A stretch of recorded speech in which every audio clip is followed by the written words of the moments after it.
All right, everybody. This is the last episode of week number 1, and today we're going to talk about the practical aspects of everything we've learned. All right. We're going to show you what we call the ecological games of Jiu-Jitsu, games that will allow you to put into practice everything you've learned, like I said, in a fun and exciting way.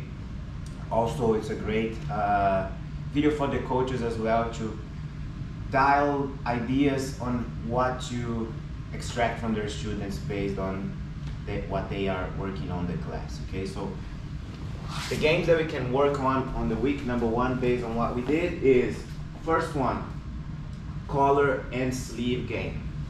All right, if you came to our classes here, you played this game quite a lot. My goal, since we work with like takedowns with the grips, without the grips, my goal today is to focus on my grip fighting, my hand fighting here. So I want to achieve a collar and a sleeve into my partner. Now the collar and sleeve can vary, can be a cross collar grip, can be a same side grip. My sleeve grip can also change from left to right side.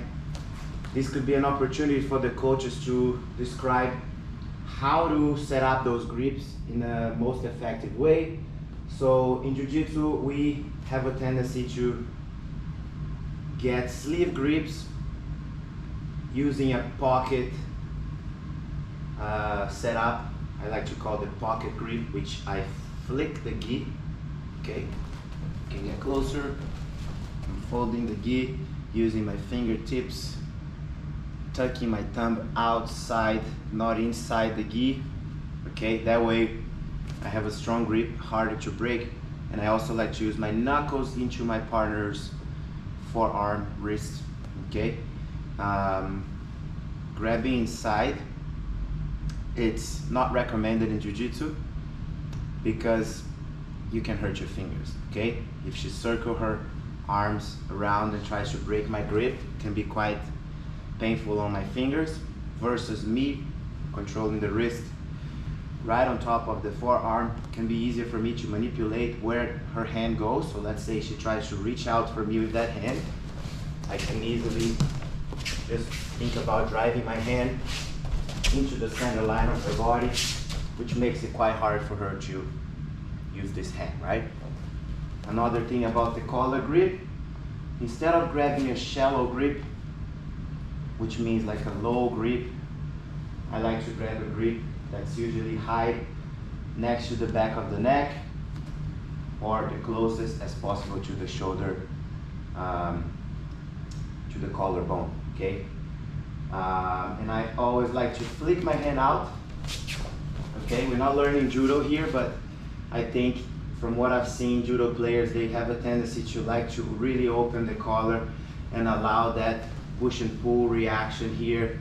Okay, so we can bring our partner to up their toes like we said before. Okay, but anyway, this first game here, we both will be fighting for this type of grips. Okay, a sleeve grip or a collar grip.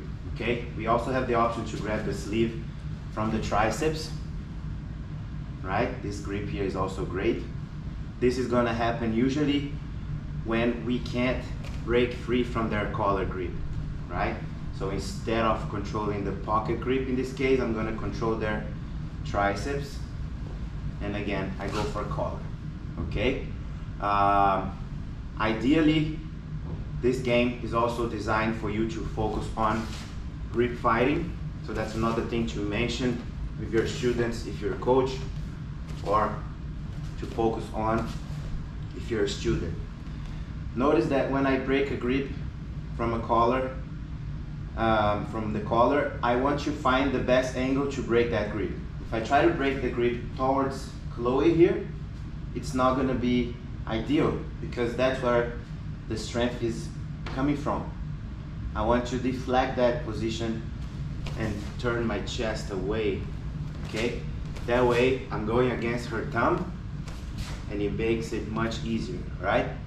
Mistake is to try to turn that grip towards the thumb. Okay, the thumb is usually the strongest finger in the hand, so going away will be better, okay? Notice that I'm also flicking the gear. Now I get a two-hand pocket grip. Boom, okay? No more talking. We're gonna show you guys how to play this game. Let's move away, coach. Start with a high five, fist bump, just so we know that it's go time, okay? So here we go, let's go. If we both have the collar, we continue until one of us has the collar and sleeve. For 5, 4, 3, 2, oh, she broke my grip, oh no. She got my grip, I can't have her collar, now she can use her frame to deflect this hand from coming in. Elbow, exactly. 1, 2, 3, that's a win for coach. Okay, really fun game, exciting. Your body's gonna feel like ready for the rest of the class. It's a great way to start the class, okay? Game number 2, now that we are getting good with the grips, getting good at breaking grips, we're gonna start to focus on the takedowns we work on. However, we're not gonna finish those takedowns. We're just gonna initiate takedowns. First takedown we work on was the body lock, right? So we're gonna play a game in which my goal is to achieve body lock, and her goal is to also achieve body lock. For coaches, we can alternate that game as well. If you want one student only to focus on achieving the goal, you can just say one of you guys will just be defending while the other one is going to be trying to attain that body lock, okay? So the minimum explanation and the best, the most simple words used during those games, I think, is best for people to understand, okay? For the coaches, you want to be teaching your class using terminology, especially a fundamentals class or a class with beginners. You want to be able to explain everything that you're showing, and picture yourself teaching for someone that never did Jiu-Jitsu before, okay? That way everyone can be in the same page. So the game now is, I want to pick up, I want to achieve a body lock, she wants to achieve a body lock, okay? Let's be creative here on how to break grips, how to open spaces, and we can talk as we go, okay? Let's go, coach. Always starting with collar grips or sleeve grips can allow you to find spaces between the arms, okay? We are controlling hands now. Oh, I saw her attempting here, duck under. That's a smart thing to do. She gets a duck under and controls me. I have 5 seconds to break free from those hands. If I break free from the hands, I want to face her again. Get a collar grip. Then I can shoot for a single, but that's not my goal. I can circle around, get the body lock. 1, 2, 3, she breaks free. We continue, we keep going, we keep going, keep going. Ooh, 1, 2, 3. That's a win. And then another great example on how to develop your takedown entries and grip fight, okay? Without keeping the body safe as well. I think it's great for beginners, okay? Next game is gonna be the single leg game, okay? That's the last game I wanna show you guys for beginners. Standing up. We are both going to be chasing the single leg. Now the goal is to pick up each other's leg. Okay, let's show how to play this game. Boom.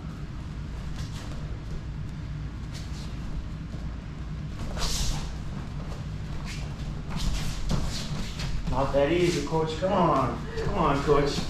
You're gonna have to hustle for that single leg. Come on. 1, 2, 3. Coach wins. Okay, she can secure the leg underneath her legs, like so, or outside on left armpit or inside on right armpit, as long as she controls for 5 seconds, okay? A few things you can talk to your students if you're a coach is to, if they pick up your leg, avoid staying with your foot flat. You want to be hopping on your toes. That way, as she's moving around, move around, coach, I have a better mobility to follow her. And one way to free from those hands is to control wrist, control arm, okay? And give them a push and a pull, okay? Or You can think about pointing your toes outward, knee down to the floor, and big kick. Obviously there's lots of counters, but these are simple ways to instruct your students, okay? And finally, we're gonna move to the floor now, okay? By the way, guys, those games, we're gonna have a version, more advanced version for athletes or students who are training Jiu-Jitsu for longer. For example, if you want to challenge yourself, one way that you can work on your single leg finishes is to start with the leg on already, okay? And the goal of that, the goal right now for coach is to put me down, and my goal would be to defend, okay? I'm just going to show a short clip on how to do that. Again, this is not the focus of this instructional, but just so you guys can understand that, okay? So let's go, coach.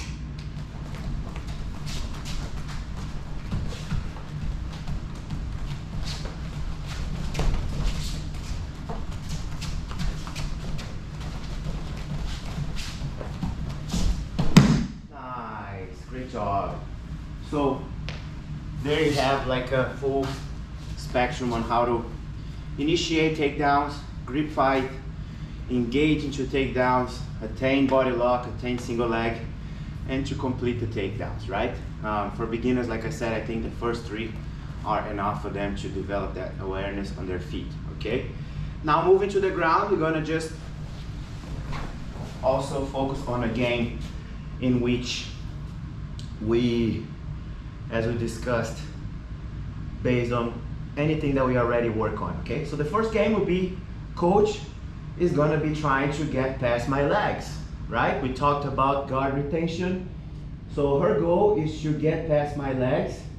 My goal is to connect my hands into coach, okay? This game is based on Jiu-Jitsu as a sport now, guys, okay? Not self-defense. So since it's based on Jiu-Jitsu, we gotta try to attain grips. If I attain a grip, any control on my partner, and if my foot is connected, any shape and form, okay, I'm gonna be winning here. There's no ultimate goal for me. My goal is to just maintain connections, grips, any short shape and form, okay? And for the coaches, you can mention briefly ways that you can use your feet, how to maintain connections with your feet, maybe using outside hooks like so, maybe using inside hooks, butterfly hooks, right? Or using the whole surface of your foot, curling your toes. That could be a good way to mention briefly, okay, without taking too long explaining concepts like De La Riva and stuff like that, right? So we're gonna start with a high five here. I'm gonna start for this game with my legs facing my partner on their hips.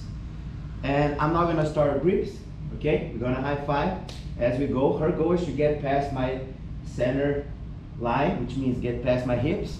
If she gets past my hips, let's go, coach, let's show them. If she just gets past my hips, she doesn't even need to go to knee on belly for this part of the game. So it gives the chance for the person on the bottom to work more. If she gets past, that's a win for her. She goes back to face me, okay? So let's go, coach. Boom.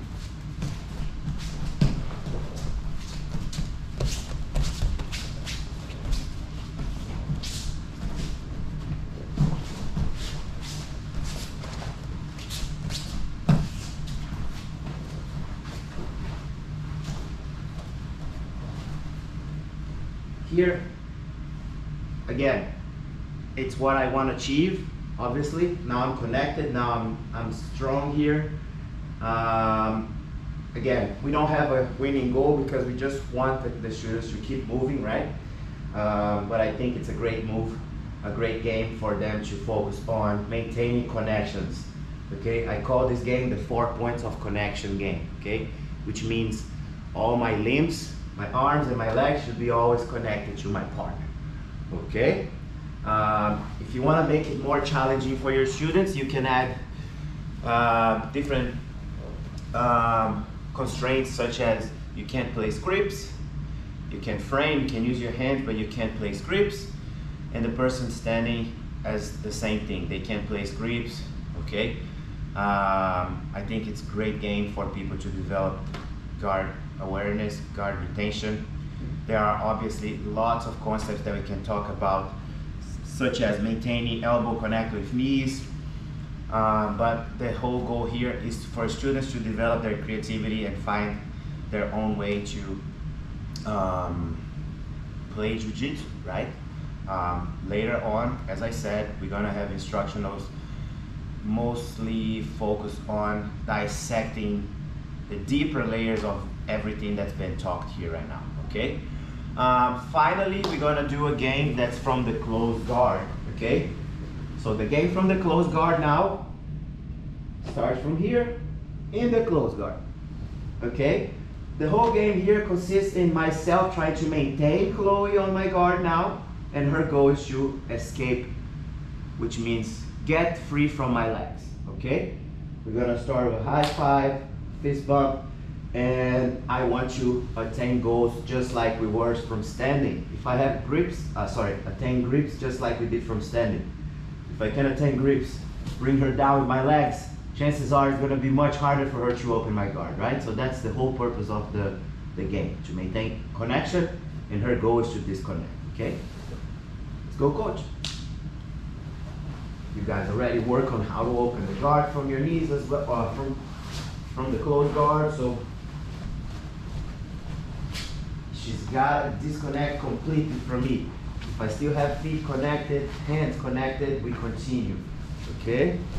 So she's completely disengaged, that's a win for coach, and that will be it to finish our first week, okay? I hope you guys enjoyed that.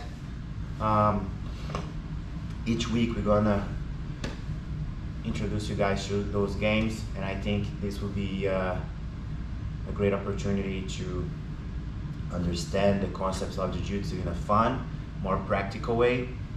And yeah, that's it. In my opinion, I think all elements of Jiu-Jitsu are valuable, okay? There are lots of different methodologies of Jiu-Jitsu being discovered nowadays and implemented. I think that all of them are valuable depending on your stage, depending on your level of athleticism. You're gonna find what works best for you. And here at Samurai Spirit Jiu-Jitsu, we will offer all these elements so you can experience Jiu-Jitsu at a full spectrum, you know? We want you guys to experience Jiu-Jitsu based on everything that's been done out there in the world, okay? So thank you guys. I will see you guys on week number 2.